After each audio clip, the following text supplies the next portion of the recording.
thing. One of the things I love about you is you give me like it feels like a slap upside the head, but in the most loving way. I'm Italian, so the family would, and it's like, it wakes you up, right? So that's how I feel like I get an energetic slap up across the head when I talk to you about you, with you. And I know my opinion on this because it drives me crazy, but but I'd love to hear your perspective on this. How people that are in service, like a coach or a healer or a yoga teacher, a lot of them are like, oh, we can't talk about money. Money's bad. Money's, there's a havingness issue with service and money, or just even being, the whole thought of being rich. Oh, that's greedy. That's this, right? Your whole first book, The Secrets to the Millionaire Mind, is all about that. But the fact that it's like, they think that if they're doing something spiritual or their calling, that they can't make money at it, or if they make too much money, there's a problem too. I would love for you to speak on that. Fear. It's first of all, it comes from programming, right? We learn to be that way. You didn't come out of the womb doing that and thinking that way. You learned to do that, right? You learned to think that way. So who taught you to think that way, right? So where'd you get it from? Well, you got it from probably, it could be parents, and this not just goes for what we call money monks. It doesn't just go for them, but it goes for everyone. Like whatever your hang up is, where'd you get it from? Your hang up around money. Where we learn everything from. We learn from our parents. We learn from what we heard, what we saw, what we modeled, and what we experienced when we were young. Okay. And then we just run on those. Then we create beliefs based on those situations. And then we run those beliefs, and then we take the actions based on those beliefs. It's as simple as that. There's not a big a scientific, element that has to go on here. It's not rocket science. Okay. You learned what to do, and now you're doing it. Duh. Okay. So the question is, how'd you learn what to do? And what the problem is people never examine that. Never go back, which we talk about, what we call your money blueprint, right? Your money blueprint. How do you think and act in the arena of money? Where'd you get that? You learned about that. From who? Again, parents, teachers, clergy, culture, blah, blah, blah, blah. You learned that, right? So now we run based on the conclusions that we created. Not everybody learns the same thing. Not everybody runs on the same belief, but you took on that belief, so now you run on that. So that's called your money blueprint. And that blueprint will determine your financial life, because again, your thoughts lead to your feelings, lead to your actions, lead to your results. So you base your actions on your thoughts. If you think different thoughts, you'll take different actions. So a person so when someone says, well, money isn't, money doesn't go with service. I think it goes with service. I think it goes better with service. Why? Because what did I just say a minute ago? I said, I'm on stage for 5,000 people at a shot. How do you think that happens? You think it happens because Mother Teresa is putting 5,000 people in the room? No, I'm sorry, it doesn't. Hey, I would love that for happen. It doesn't happen, okay? Here's how it happens. You put 5,000 people in a room that you can help by spending about $150,000 in marketing. That's how it happens. And to spend $150,000 in marketing, you need to spend at least $150,000 in administrative and operational costs. So it costs $300,000 at least. And wait a minute, what about the production for 5,000 people? Well, that's about $250,000 in itself. So basically, now we're down to about $500,000 or more dollars to teach 5,000 people. Where's that coming from? Why is that a bad thing? Don't you think that's a good thing? Don't you think that someone who's willing to put up $500,000 of their own money to teach more people is a good thing? Where did that become bad? Now, how do you get $500,000? Well, you start with $5. Before you have 500,000, you start with $5, and then you work with that, and then it's 50, and then it's 500, and then it's 5,000, and you put money back into helping more people. So first of all this is coming from a learned proposition, which I don't buy into at all. Okay. The second thing is coming from, as you said earlier, lack, scarcity. So I don't understand where people are getting that if I have more, you have to have less. If I have more money, that means you have less. Hold on. I mean, you've got to think about this for a second. Just examine for one moment. How much money is there in the world? I mean, right now in the world, I don't know. They say something like $100 billion trillion. You're telling me if you have an extra 50,000 or 1 million that's going to make a difference to the guy next door? No, it makes no difference. There's enough money literally for everyone in this world to be a millionaire financially. Did you know that? Well, that they're not, because other people are taking their share. No, that's not the way it works. I'm sorry. Here's the reality. You can actually give everyone the $1 million.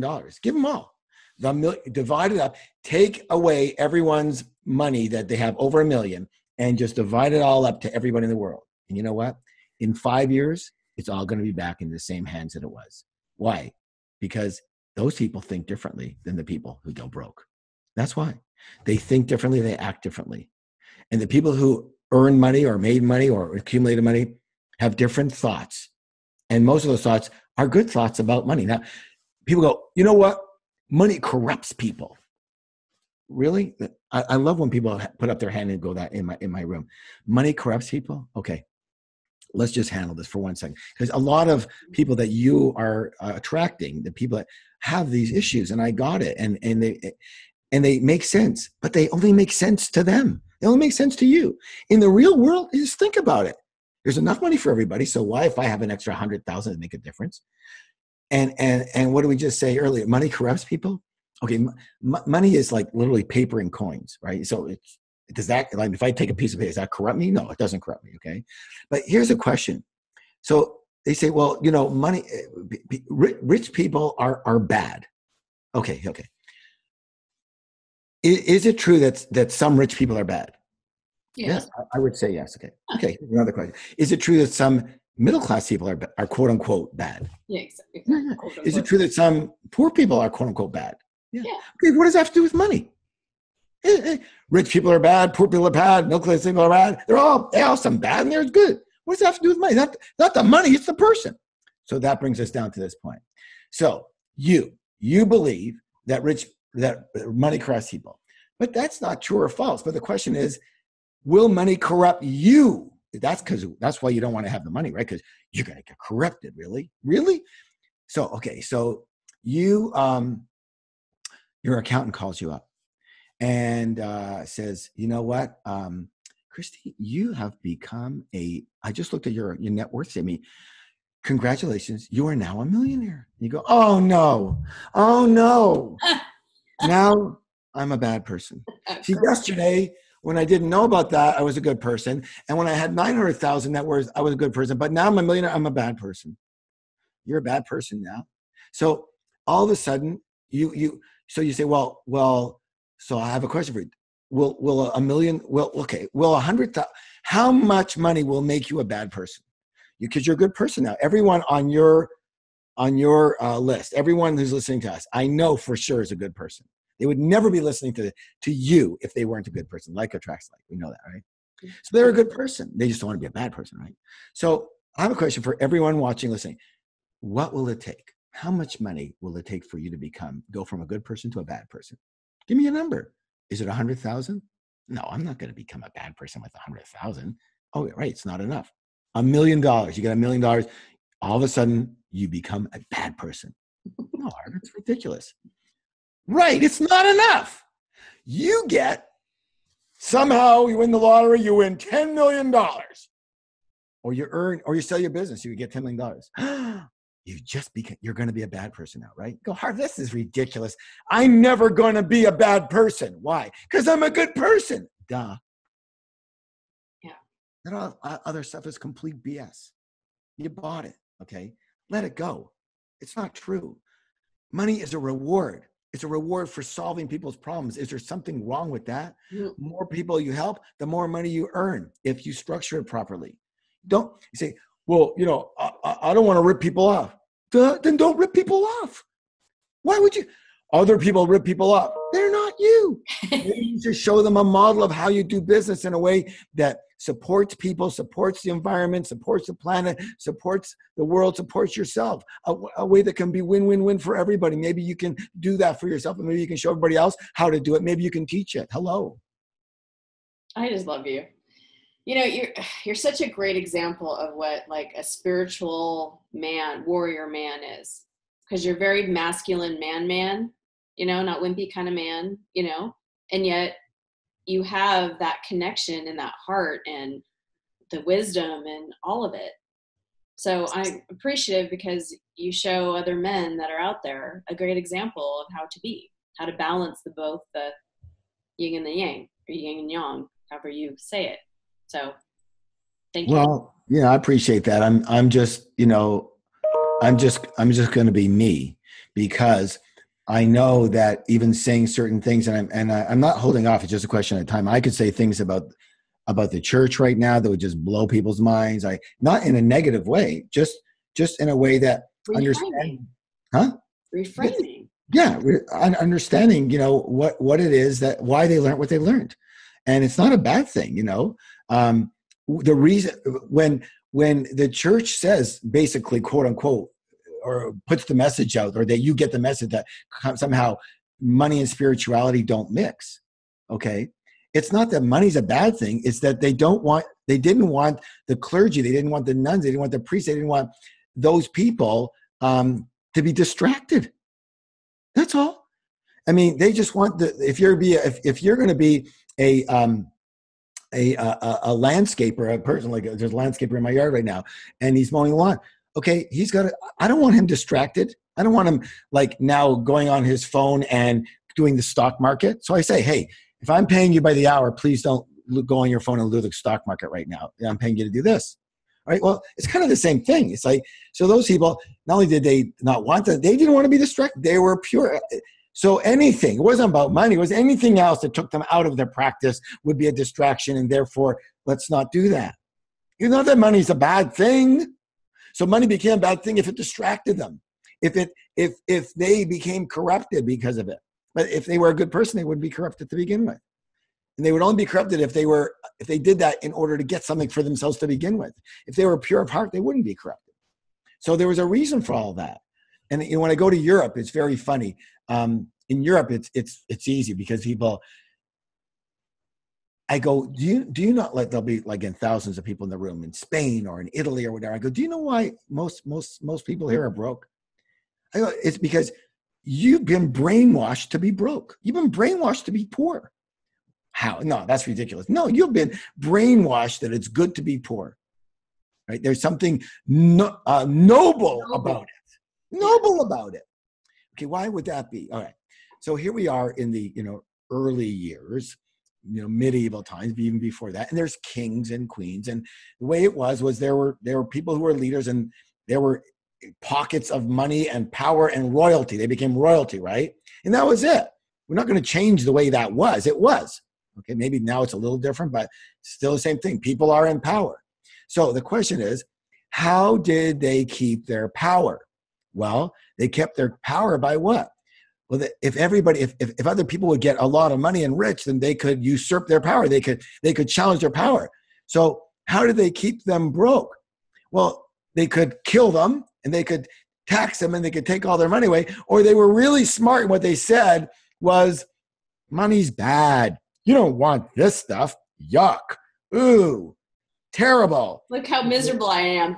Right. It's like, you want to be intelligent, and you want to be spiritual, and you want to be this and that. You don't want to be, you don't have money. No. That's not a good thing. And so you bought it. You believe it. I don't want money. It's bad. Well, how is money bad? Money is a tool. Yes. It's like a hammer. It can be used to build things, or it can be used to destroy things. My friends, it's not about the hammer. It's about you. It's about the person holding the hammer. What are you going to do with the hammer?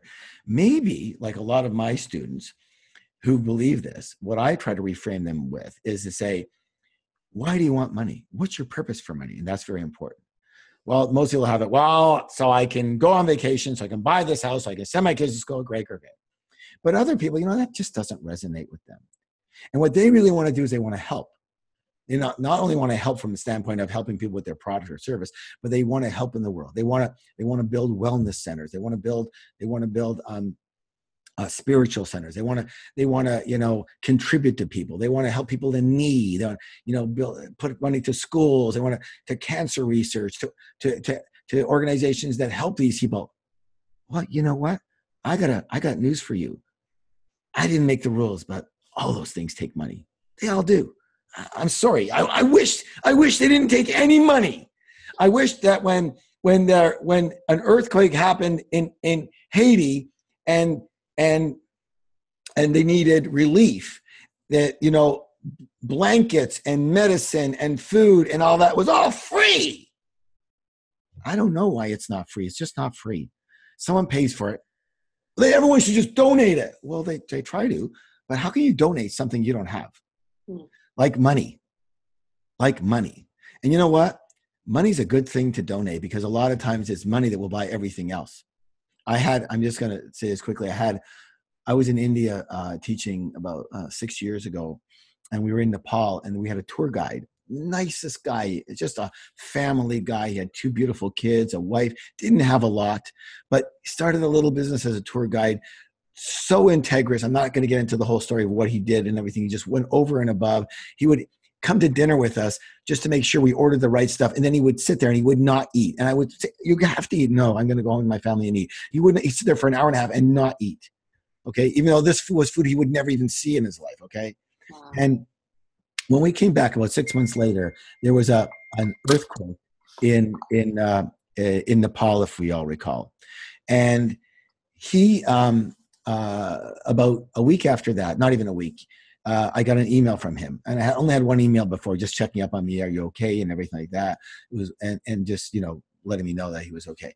And I get an email, and it's so heartfelt. And he's writing me a letter, and he says, Harv, I don't know who else to turn to except for my clients. And the earthquake happened in the village I grew up in. I, thank God, wasn't there at the time, but many of my family and many of my friends and all of my teachers and that, they were all there. Okay. And so many people have died, and people are just dying on the streets right now. They were already in poverty. They're dying on the streets right now because they don't have the basics. We need tarps to put over mud that is completely slothed with water. Everything's mud. We need tarps to walk on and sit on. We need blankets because we're freezing at night. It's near the Himalayas, okay? We're freezing at night. We need some clean water. There's no clean water. People are dying, okay?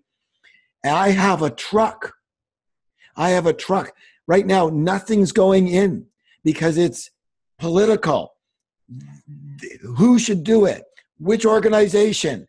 Where should they take it from? What silo? What this? People are dying, Harv. I have a truck, a flatbed truck. I can buy stuff in Nepal right now, in Kathmandu, and I can drive it there. I just need to buy it all. Food, medicine, tarps, blankets, water. Boom. I say, how much do you need? Anything. I call a couple of my friends who have money. I put it together. Boom. Wire, 100 grand. Boom. 20 minutes later, he's got it. Done. Writes me back literally 3 days later. Do you know how many lives you saved? I go, I don't know. I don't care. I just, if you need something, let us know. Okay. So everybody who's got a problem with money, put that in your pipe and smoke it. Yeah. How do you help people in need when you're broke yourself? Oh, I'm just so touched by that story. Thanks for watching, and here is a related video to watch right now. Also, check out my free webinars on creating whatever you want in your life using the universal laws that I explain in each webinar. So share your thoughts by leaving a comment and continue the conversation at ChristyWhitman.com.